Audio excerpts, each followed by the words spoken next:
Hyundai Center, but as you can see, this place has been out of service for a very long time.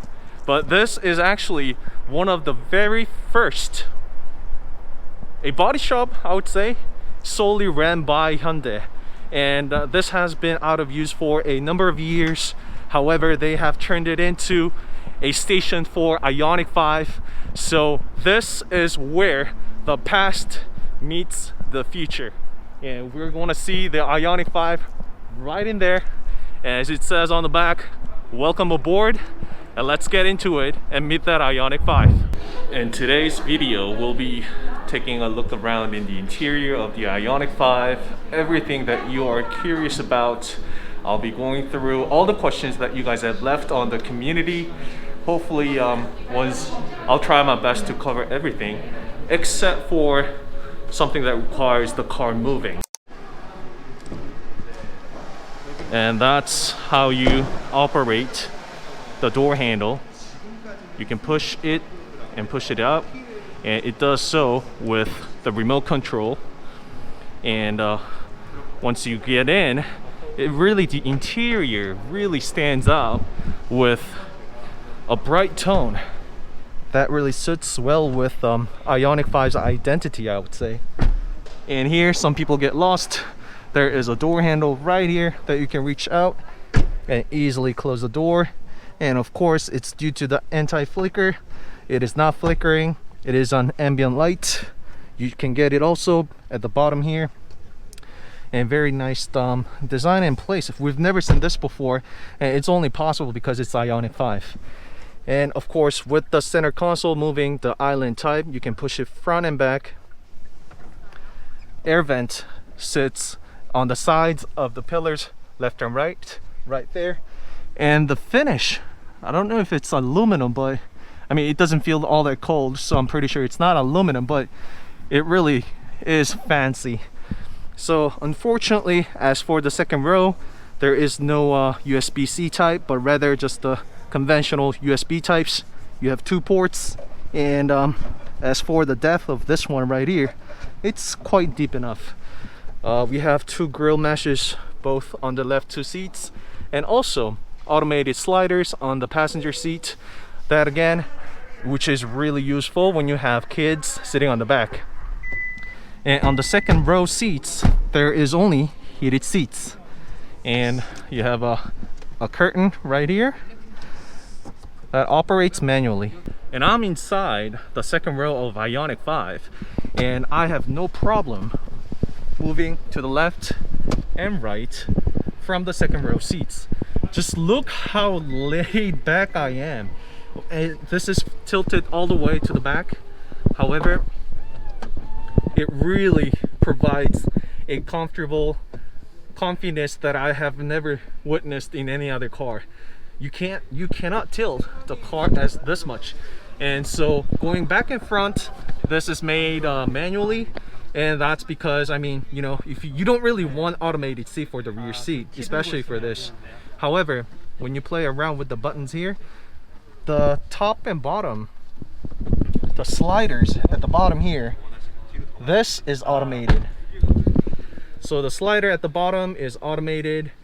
As for tilting the angle here, it's smashing me. So this is all manual. Same goes to the left seat and the right seat. As for folding the seats, there is nothing on the back from the trunk. You have to access it from the sides right over there. So that's the manual lever I told you about, like so. And that's the automated slider. And let's check out this eco-friendly material. Again, this is the paper that we have seen, and most of the other plastic, it's all eco-friendly, environmental friendly materials that they have used. How much pushback the second row seat is, and don't be surprised how much space there is on the front. And this is the frunk. It has a cover, and once you open it up, and of course it serves the purpose as the frunk, but mostly you can keep your cables here, and this is a more of a safety precaution so that the frunk first closes on its own fully, and you can then go ahead and close the top lid. And this DRL, the vertical lines that we were not able to see out in during the bright daylight, but it's really visible right in here, and also probably the case for the nighttime. And the pixel lights, we've seen that before. It really looks more like an ICE car, internal combustion engine. Feels like the engine is sitting on the front, the coolants and brakes, so on and so on, all visible at one single site once you pop the hood. And again, the size of the frunk is going to be different if you choose a two-wheel drive. So this model here is a fully loaded option with all-wheel drive, having another set of motor on the front. Unlike the two-wheel drive only have one on the back. So if you go with the two-wheel drive, you'll have nothing here, so you'll have a bigger frunk for that matter. You're going to be opening a lot of frunk frequently, so you have the gas absorbers to the left and right, and this is a clamshell type, which means there is no parting line up in here, but the whole bonnet opens up starting from there. And I like that cladding here. One more thing is, this cladding and the color stands out the best when you go with the silver color. So there's a button on the right only, nothing on the left. We hear the traditional Hyundai alarm, and we have two LEDs. This is what I mean, there's only button on the right, and you can auto close the rear trunk as well, just like that.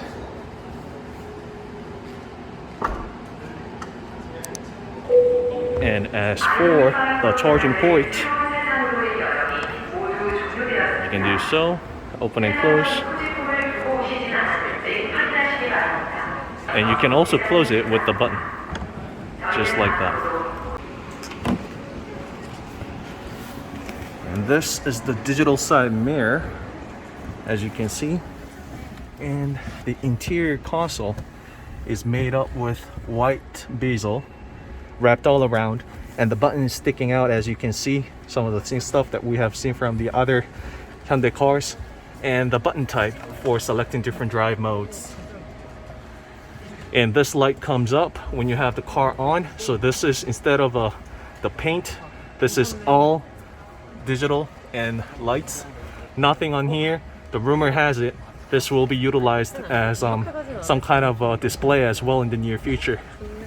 And for the pedals, you see a minus and plus, nice little touch. You can move the island like so and make your way out easily like this. And a nice little bulletin board that you can use with the magnet here. People are going to get creative using this. And when you have the blinkers on, this is what it looks like. In order to use zero gravity seat mode, it's going to ask you to check your surrounding or people on the back, and then and you can recline the seat all the way, and you can go with the vision roof, enjoy the most out of the vision roof. And to go back, just hold onto that button, and then it's gonna make its way up gently like this.